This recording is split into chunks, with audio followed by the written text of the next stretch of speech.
حکومت نے آئندہ مالی سال کا بجٹ پیش کر دیا ہے۔ یہ بجٹ ایک ایسے وقت میں پیش کیا گیا ہے جب پاکستان میں سیاسی اور معاشی بحران عروج پر ہے۔ حکومت کو درپیش چیلنجز میں سے ایک بڑا مسئلہ یہ بھی ہے کہ اندرونی اور بیرونی قرضوں کی مد میں ادائیگیاں کرنی ہے، اور ایسے میں امریکی ڈالرز کا ذخیرہ پہلے ہی ملک میں نہ ہونے کے برابر ہے۔ زر مبادلہ کے ذخائر میں کمی اصل میں ڈالر کی کمی کی سب سے بڑی وجہ ہے۔ مہنگائی کے اس دور میں آمدن اور اخراجات کا فرق کیسے پورا ہوگا، اس پر حکومت نے آئندہ مالی سال کا وفاقی بجٹ پیش کر دیا ہے، جس کا پورے ملک پر کیا اثر ہوگا، اس پر بات کرتے ہیں آج کے اس رپورٹ میں۔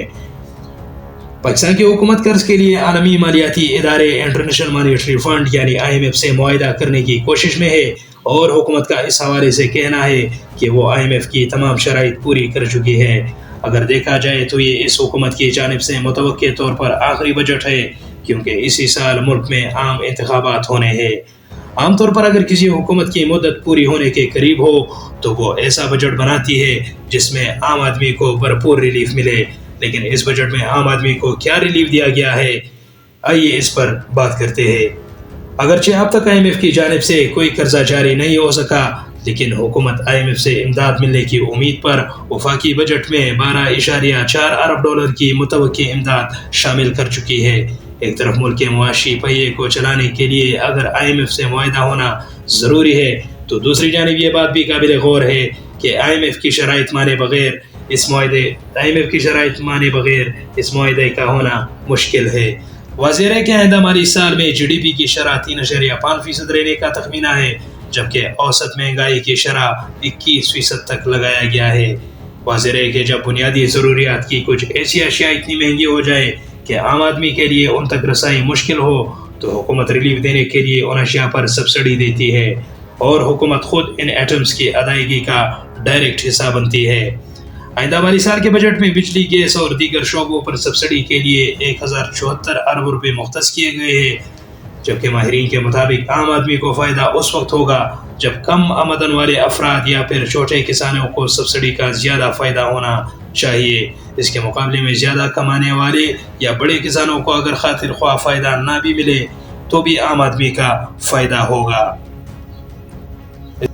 وفاقی حکومت کی جانب سے نئے مالی سال میں سرکاری ملازمین کی تنخواہوں میں 35% تک کے ایڈ ہاک الاؤنس کا اعلان کیا گیا ہے۔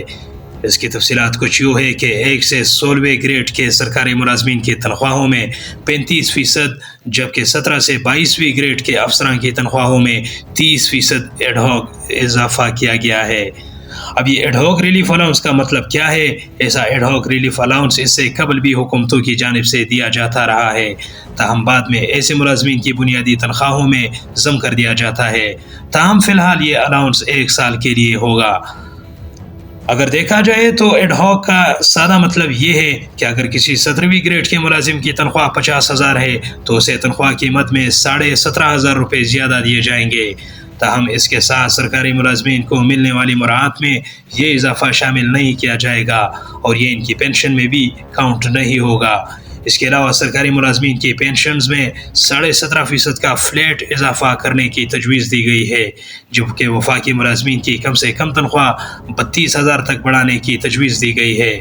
سرکاری ملازمین کی کم سے کم پینشن بڑھا کر 12,000 روپے کر دی گئی ہے، جبکہ EOBI کی پینشن 8,500 روپے سے بڑھا کر 10,000 روپے کر دی گئی ہے۔ عام طور پر بجٹ میں جو اقدام نجی شعبے کی تنخواہ دار طبقے کو متاثر کرتا ہے وہ انکم ٹیکس کی مد میں اضافہ یا سلیبس میں تبدیلی ہوتی ہے، تاہم اس مرتبہ نہ تو کوئی اضافہ کیا گیا ہے اور نہ ہی کوئی سلیبس میں کوئی تبدیلی کی گئی ہے۔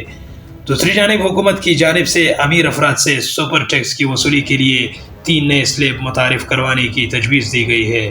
فنانس بل کے مطابق فی الوقت اس میں 15 کروڑ روپے سے زائد آمدن کمانے والے افراد پر یکساں طور پر سپر ٹیکس لگتا ہے، تاہم اب حکومت کی جانب سے اس میں مزید 3 سلیبز متعارف کروانے کی تجویز دی گئی ہے۔ تجویز کردہ 3 سلیبز کے مطابق 35 کروڑ سے 40 کروڑ کمانے والے افراد پر 6% سپر ٹیکس لگے گا، 40 سے 50 کروڑ سالانہ آمدن والے افراد پر سپر ٹیکس کی شرح 8% کرنے کی تجویز ہے، جبکہ 50 کروڑ سے زائد سالانہ آمدن والے افراد پر 10% کے حساب سے سپر ٹیکس لگانے کی تجویز دی گئی ہے۔ $24,000 تک سالانہ کی برآمدات پر فری لانسز اور سیلز ٹیکس کی رجسٹریشن اور گوشواروں سے مستثنا قرار دیا گیا ہے۔ اگر عام آدمی کی تنخواہوں پر ٹیکس نہیں بڑھایا گیا تو حکومت کہاں سے ٹیکس لائے گی؟ اس لیے ان تمام امور پر بجٹ میں خصوصی طور پر غور کیا گیا ہے۔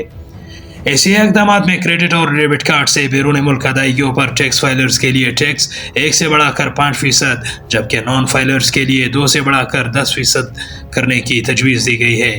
اس طرح نان فائلرز کے لیے بینکوں سے کیش نکالنے پر 0.6% کی شرح سے ٹیکس لگانے کی تجویز بھی دی گئی ہے، یعنی اگر آپ نان فائلر ہیں تو بینک سے 1 لاکھ کیش نکلوانے پر آپ کو $600 ٹیکس دینا ہوگا۔ حکومت نے یہ تجویز بھی دی ہے کہ گھر سے باہر کھانا کھانے کے لیے اگر آپ ادائیگی ڈیبٹ کارڈ کے ذریعے کریں گے تو آپ کو 15 کی بجائے 5% ٹیکس دینا پڑے گا۔ واضح رہے کہ وفاقی بجٹ میں آئندہ مالی سال جی ڈی پی کی شرح 3.5% رہنے کا تخمینہ ہے، جبکہ اوسط مہنگائی کی شرح کا اندازہ 21% لگایا گیا ہے۔